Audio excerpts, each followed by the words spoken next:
I'm very interested here. I haven't seen the card until today, but I knew a little bit about the card. I knew Strickland Plessi was a main event that didn't make a ton of sense and that people did not want to see. 3 weeks ago when it was announced, that's just the truth. It's not a knock on either one of them, but it was a bit of a surprise. It was supposed to be Chimaev. What happened to Chimaev? And when you're expecting something and you don't get it, there's a disappointment, right? It's a holiday season. Don't act like you weren't a kid once and you were hoping and then you got disappointed. Yes, that's a true statement by me. Now it's the most sought after match that is currently booked in front of all of them. You can see Jones and Stipe, or you can see Strickland and Plessi. You all run to the line, see Strickland and Plessi, right? I mean, it's the most sought after match that is booked. And when I talk about I didn't know a lot about the card, I did know one thing. I did know Paulo Costa and Robert Whittaker were going to fight on that same card. I knew that because Paulo Costa told us he's going to be fighting on that card, and then we found out his opponent is going to be Robert Whittaker. Like, this wasn't rocket science. Also made a lot of sense. The UFC will always book a feature match in the same weight class as the weight class of the main event. So you have a built-in replacement should you need it. So off we go swimmingly until the official announcement came. Like, everything I just told you there was a combination of social media and the dirt sheets, right? The .coms. But they're pretty good. I mean, they're well over 90% accurate. Well over 95% accurate. Well, this would fall into the 5% because Whittaker, Paulo Costa are not on that card. And in fact, as I go through the main card and I tell you the policy, I tell you that well over a decade ago, the lesson was learned by the UFC, who then created the policy of having a feature match in the same weight class as your main event. And there is exceptions to that. And when you have those exceptions and things just simply didn't come together and they didn't line up, you will then tune into a different policy that was developed about 6 years ago. And that is called the backup fighter. When the card finally came out last night, like here, just for example, let me tell you a little bit about this. So the fight that didn't make a whole lot of sense that literally nobody asked for.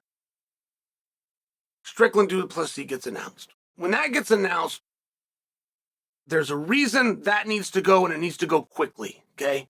And that reason is a chess play into 300, but we got to do this match.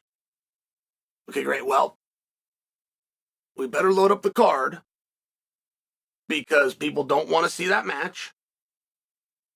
And should anything happen, we did not book another middleweight fight to replace that. So if we make a card that's what we call top end heavy, which is a very rare thing to do, but if we do it, we've got to make sure that we can deliver on that. That's a very big risk. That's the game that we play, but it's a very big risk. It's a lesson that was learned the hard way 13 years ago, and there's been parameters put in to make sure that hard way isn't revisited. So when I see the actual card, I see there's not any middleweights on the feature match. You start looking at it and go, my God, this fight that didn't make sense and wasn't being asked for is now so big. It is so colossal, and it really is. In all fairness, it is Strickland versus Plessi. Like, of the things in MMA that have to happen, those two have to fight. I mean, there's some times in life you have to fight, right? Kenny Rogers said it best. There are times when you have to fight if you're a man. And we don't go top heavy very often. And the fact that we're going top heavy, it's a huge compliment to Plessi and Strickland. And whatever numbers come in and whatever analytics come in, whatever it is that gives a good idea of the way the wind is blowing, has a tornado and a hurricane combined coming to Canada in January. I can let you know that right now based on the card.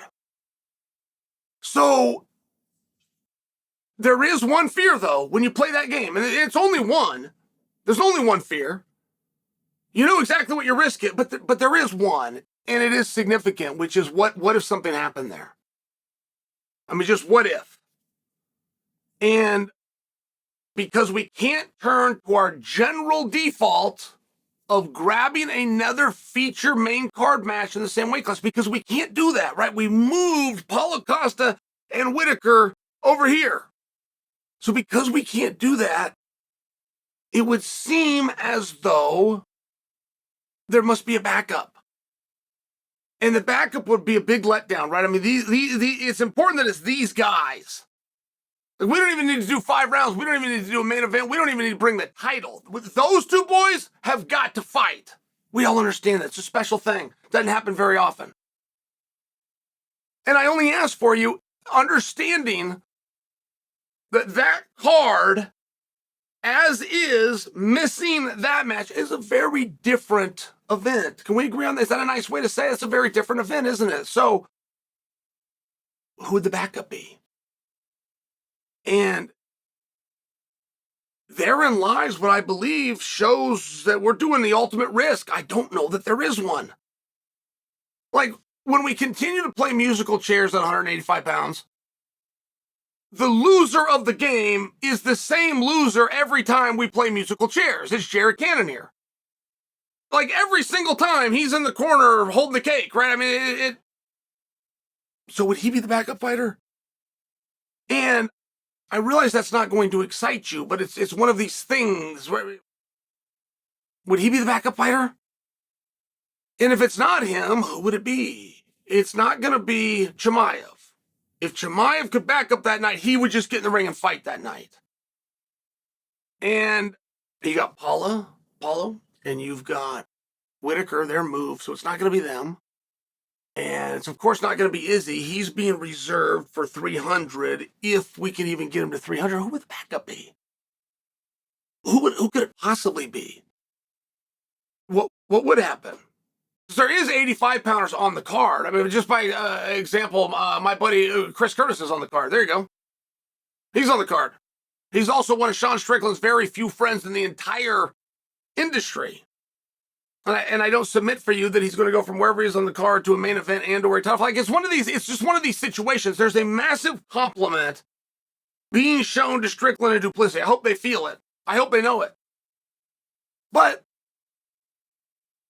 you have guys like me, okay? I'll insert myself, who would be able to stand back, see what's going on, look at the card, realize exactly how important, and for no reason ever would I not make that walk on time. Just on an understanding that my partners are counting on. Nobody had to say it. I'm right here. I'm not a Sandhagen. I'm Sonnen. I know what's going on. There are other guys that will wilt under that pressure. There are other guys that if they stood back and saw it, it's one of the reasons they never get told, hey, we need you, we're counted. One reason they don't ever tell them, because these fighters are so fragile. That alone will break them mentally. But I do find it to be very interesting. I mean, what we had literally, guys, 3 weeks ago, which did not make sense and is not what we wanted. We were met with disappointment, right? We were expecting Chimaev. We were met with disappointment. Now is the must-have event. And that's not new to Strickland. Strickland knows how to build a fight. But what we are seeing is all of a sudden it's not new with Plessi. Plessi had the must-see fight. It was him versus Izzy. But now Plessi has the must-see fight again, and it's him with somebody else. And see, that's the skill. And that's the skill that very few have. Very few have the ability to create something interesting regardless of the ingredients that you give them. And Plessi hasn't done enough of it that I can quite give him this nod, but there is something there. There was a charm and a charisma at that press conference, regardless of how much you might not have liked what he had to say. There was a charm and a charisma during the scuffle, no matter how much that should not have happened. And all of a sudden, he's 2 for 2. 2 for 2 that insert a challenger in Dricus Plessi. are the must-have matches. And I don't think that Dricus is one win away from being world champion. I think he's one win away from being world champion and headlining UFC 300. And the same thing goes for Sean Strickland. And these lines, guys, are getting so tight. I told you guys that Duplessis was a 2-1 favorite. That is not true anymore. Sean Strickland took the lead by an inch. He's lost it already. It's already gone back to Duplessis, but it held there for about 47 minutes at DraftKings. It's back to Duplessis, but it's no 2-1 spread anymore. This thing is getting tight. And it's getting tight for a number of reasons. One, because the organization has shown this is the big one. They showed their hand, and that helps. That helps a lot with promotion, right? If they think it's the big one and they're the masters in the room, it's the big one, but something else is riding on it. And see, this is another thing you have to be real careful what you tell the boys, because some of them are going to rise to the occasion and they're going to back their partner's move. And other of them are going to wilt under that. And you don't know which kind you got until you find yourself in that spot.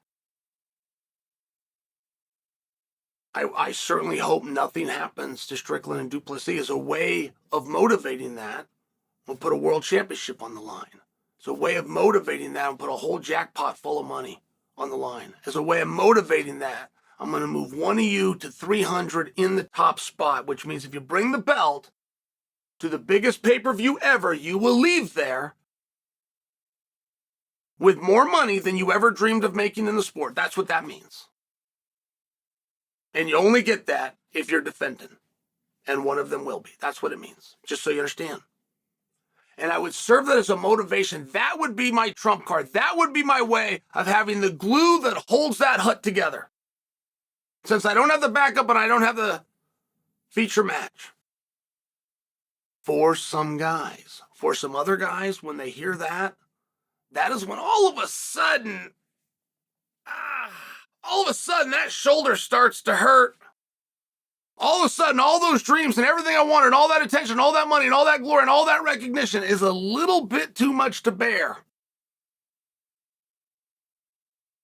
I know one half of this equation. I won't name names. I know one half of this equation. He will handle it the way I would have handled it. But I don't know the other half. I've seen him buckle once without a punch being thrown. I'm hoping he doesn't buckle again.